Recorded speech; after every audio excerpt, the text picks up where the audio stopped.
But the singer's attitude became more and more inexplicable. She wrung her fingers, repeating with a distraught air, "Oh heaven, oh heaven!" "But what is it? What is it?" Ral implored. "The ring. The gold ring he gave me." "Oh, so Eric gave you that ring?" "You know he did, Ral, but what you don't know is that when he gave it to me, he said, 'I give you back your liberty, Christine, on condition that this ring is always on your finger. As long as you keep it, you will be protected against all danger, and Eric will remain your friend. But woe to you if you ever part with it, for Eric will have his revenge.' My dear, the ring is gone! Woe to both of us!" They both looked for the ring, but could not find it. Christine refused to be pacified. "It was while I gave you that kiss up above, under Apollo's lyre," she said. "The ring must have slipped off my finger and dropped into the street. We can never find it. And what misfortunes are in store for us now? Oh, to run away!" "Let us run away at once," Ral insisted. Once more, she hesitated. He thought that she was going to say yes. Then her bright pupils became dimmed, and she said, "No, tomorrow." She left him hurriedly, still wringing and rubbing her fingers, as though she hoped to bring the ring back like that. Ral went home, greatly perturbed at all that he had heard. "If I don't save her from the hands of that humbug," he said aloud as he went to bed, "she is lost. But I shall save her." He put out his lamp and felt a need to insult Eric in the dark. Thrice over he shouted, "Humbug! Humbug! Humbug!" But suddenly he raised himself on his elbow. A cold sweat poured from his temples. Two eyes, like blazing coals, had appeared at the foot of his bed. They stared at him, fixated terribly in the darkness of the night. Ral was no coward, and yet he trembled. He put out a groping, hesitating hand toward the table by his bedside. He found the matches and lit his candle. The eyes disappeared. Still uneasy in his mind, he thought to himself, "She told me that his eyes only showed in the dark. His eyes have disappeared in the light, but he may be there still."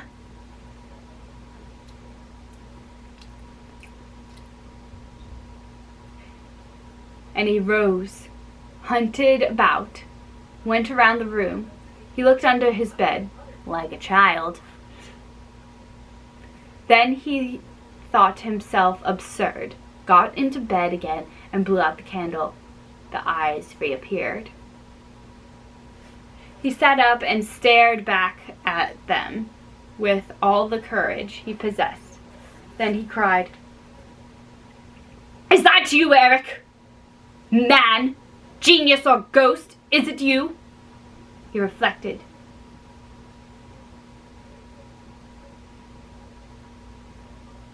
"If it's he, he's on the balcony." Then he ran to the chest of drawers and groped for his revolver. He opened the balcony window, looked out, saw nothing, and closed the window again. He went back to the bed, shivering, for the night was cold, and put the revolver on the table within his reach. The eyes were still there at the foot of the bed. Were they between the bed and the window pane, or behind the pane? That is to say, on the balcony. That was what Raoul wanted to know. He also wanted to know if those eyes belonged to a human being. He wanted to know everything.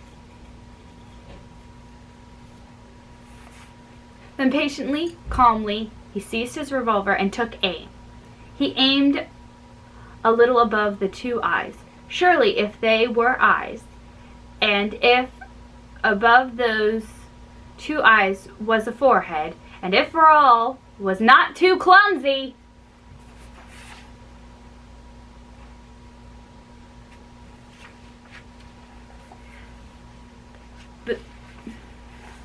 the shot made a terrible dim amid the silence of the slumbering house.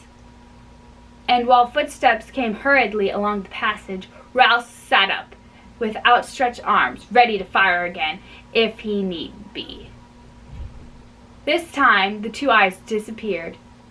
Servants appeared, carrying lights. Count Philippe, terribly anxious. "What is it?" I think I have been dreaming," replied the young man. "I fired at two stars that kept me from sleeping." "You're raving! Are you ill? For God's sake, tell me! Raoul, what happened?"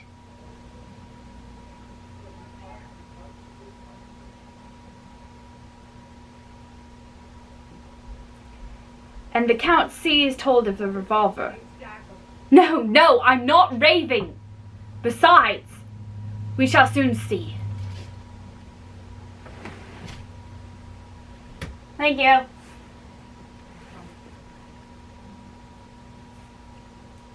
He got out of bed, put on his dressing gown and slippers, took a light from the hands of the servant, and opening the window, stepped out on the balcony. The Count saw that the window had been pierced by a bullet at a man's height. Raoul was leaning over the balcony with his candle. "Aha!" he said. "Blood! Blood! Here! There! More blood! That's a good thing! A ghost who bleeds is less dangerous!" He grinned. "Raoul! Raoul! Raoul!" The Count was shaking him as though he were trying to waken a sleepwalker. "But my dear brother, I'm not asleep," Raoul protested impatiently. "You can see the blood for yourself. I thought I had been dreaming the fire and firing at two stars was Eric's eyes.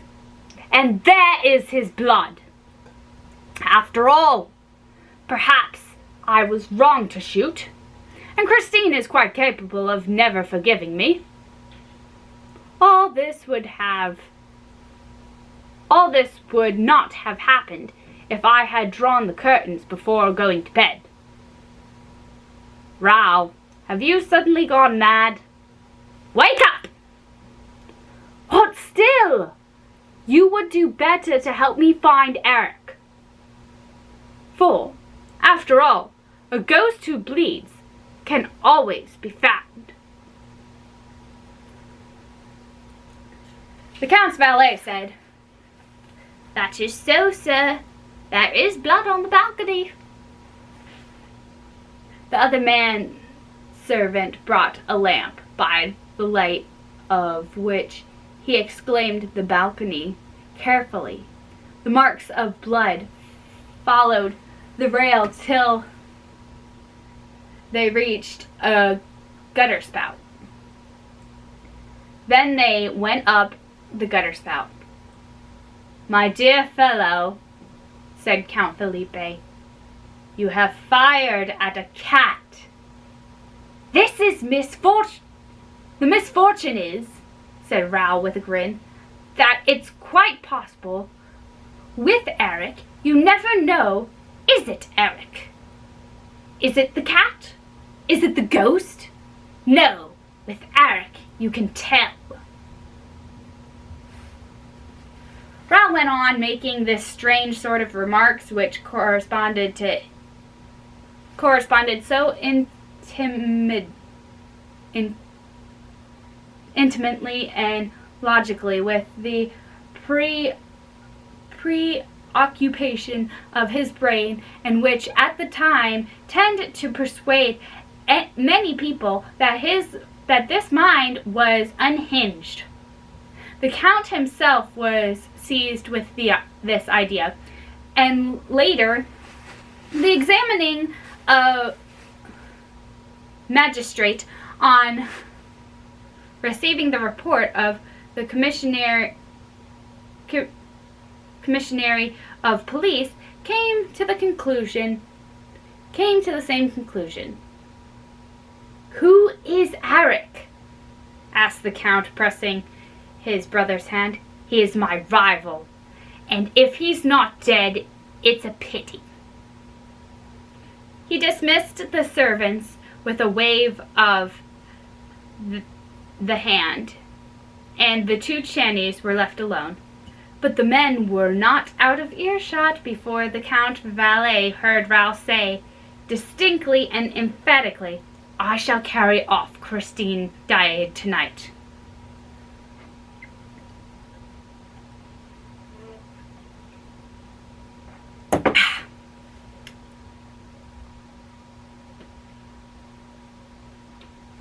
The phrase was afterward repeated to Enfer.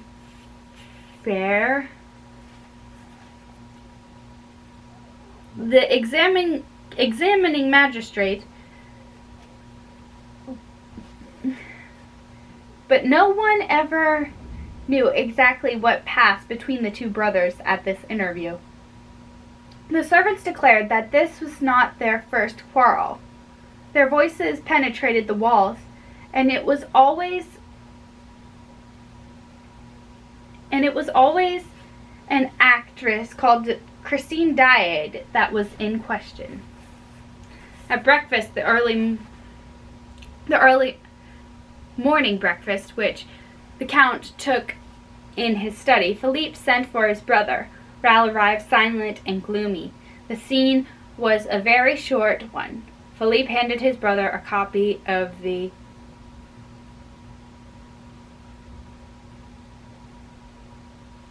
Eboquette and said, "Read that." The Viscount read, "The latest news in Famberg is that there is a promise of marriage between Millie Christine Daae, the opera singer, and Monsieur le Vicomte Raoul de Chagny. If the gossips are to be credited, Count Felipe has sworn that, for the first time on record, the Chagny's shall not keep their promise. But as love is all-powerful at the opera house and even more than elsewhere, we wonder how Count Felipe intends to prevent the Viscount, his brother, from leading the new Margarita to the altar. The two brothers are said to adore each other, but the Count is curiously mistaken if he imagines that brotherly love will triumph over Love, pure and simple.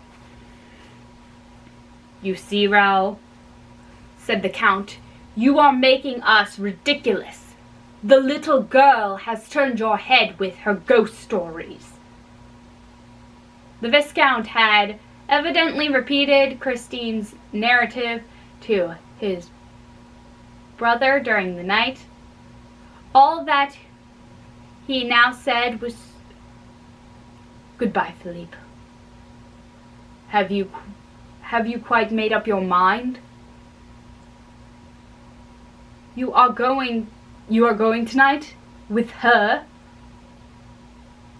Surely, no reply.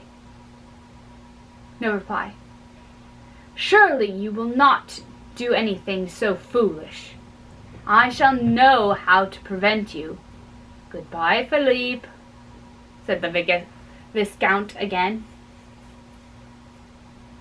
and left the room. This scene was described to the examining magistrate, by the Count himself, who did not see Raoul again until that evening at the opera, a few minutes before Christine's disappearance. Raoul, in fact, devoted the whole day to his preparations for the flight. The horses, the carriage, the coachman,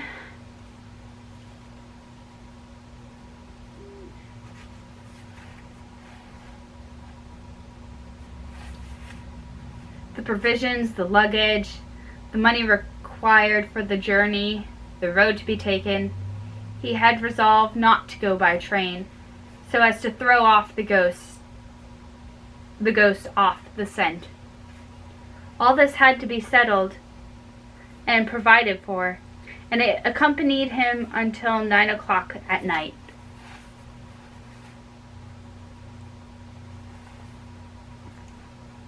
At 9 o'clock, a sort of traveling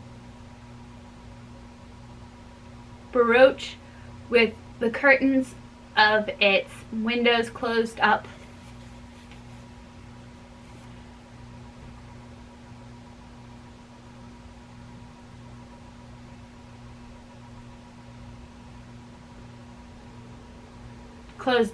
closed down, took its place in the rank on the rotunda side. It was drawn by two powerful horses, driven by a coachman whose face was almost concealed in the long folds of a muffler. In front of this traveling carriage were three Brahms, belonging respectively to Carlotta, who had suddenly returned to Paris, to Sorelli, and at the head of the rank, to Comte Philippe de Chagny. No one left the barouche. The coachman remained in his box, and the three other coachmen remained on theirs. A shadow with a long black cloak and the soft black felt hat passed along the pavement between the rotunda, and the passages examined the barouche carefully, went up to the horses and the coachman, and then moved away without saying a word. The magistrate afterward believed that this shadow was that of Victor Raoul de Chagny, but I do not agree, seeing that evening was every evening the Victor de Chagny was wearing a tall hat, which hat, besides, was subsequently found. I am more inclined to think that the shadow was that of the ghost, who knew all about the whole affair, as the reader would soon perceive. They were giving Faust, as it happened, before a splendid house. And Faubourg was magnificently presented, and the paragraph in that morning's Epiquade had already produced its effect. For all eyes were turned to the box in which Count Felipe sat alone. Apparently in a very different and careless frame of mind. The feminine element in the brilliant audience seemed curiously puzzled, and the Viscount's abstinence gave rise to any amount of whispering behind the fans. Christine Daae met with a rather cold reception. That special audience could not forgive her for aiming so high. The singer noticed this unfavorable attitude of a portion of the house and was confused by it.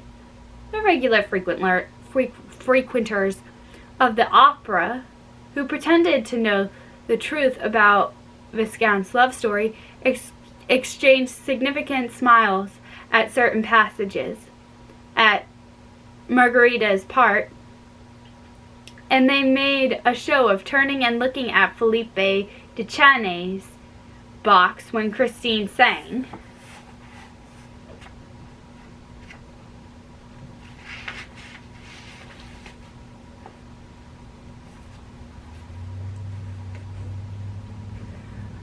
I wish I could but know who was he that addressed me,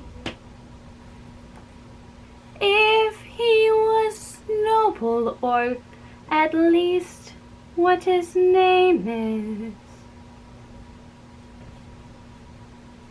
The Count sat with his chin on his hand and seemed to pay no attention to these manifestations. He kept his eyes fixed on the stage, but his thoughts appeared to be far away. Christine lost her self-assurance more and more. She trembled. She felt on the verge of a breakdown. Carolus Fonta wondered if she was ill, if she could keep the stage until the end of the garden act.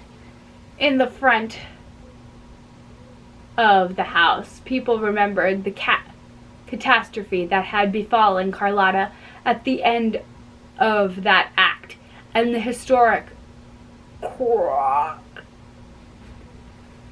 which had momentarily interrupted her career in Paris. Just then Carlotta made her entrance in the box facing the stage, a sensational entrance. Poor Christine raised her eyes upon this fresh subject of excitement.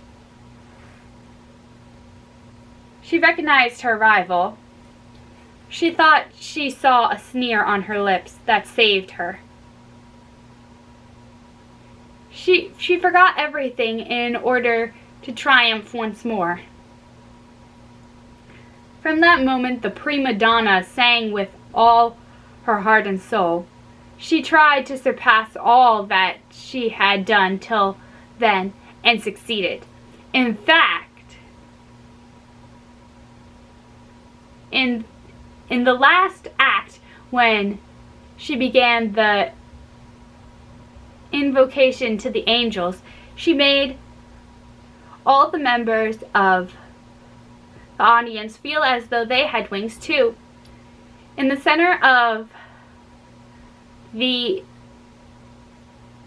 amphitheater, a man stood up and remained standing facing the singer. It was Rao. "Holy angel, in heaven blessed," and Christine, her arms outstretched, her throat filled with music. The glory of her hair falling over her bare shoulders uttered the divine cry, "My spirit longs with thee to rest." It was at that moment that the stage was suddenly plunged into darkness. It happened so quickly that the spectators hardly had time to utter a sound of stupefaction, for the gas at once lit the stage again, but Christine Daae was no longer there. What had become of her? What was this miracle? All exchanged glances without understanding, and the excitement at once reached its height. Nor was the tension any less great on the stage itself. Men rushed from the wings to the spot where Christine had been singing that very instant. The performance was interrupted amid the greatest disorder. Where had Christine gone? What witchcraft had snatched her away? Before the eyes of thousands of enthusiastic onlookers. And from the arms of Carlotta Fonta himself,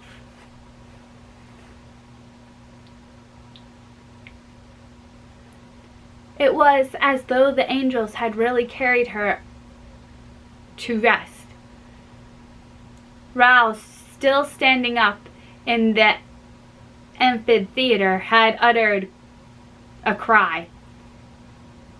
Count Felipe had sprung to his feet in his box. People looked at the stage, at the Count, at Raoul, and wondered if this curious event was connected in any way with the paragraph in the morning paper. But Raoul hurriedly left his seat. The Count disappeared from his box, and while the curtain was lowered, the subscribers rushed to the door that led behind the scenes. The rest of the audience waited amid an indesirable hubbub. Everyone spoke at once. Everyone tried to suggest an explanation of the extraordinary incident.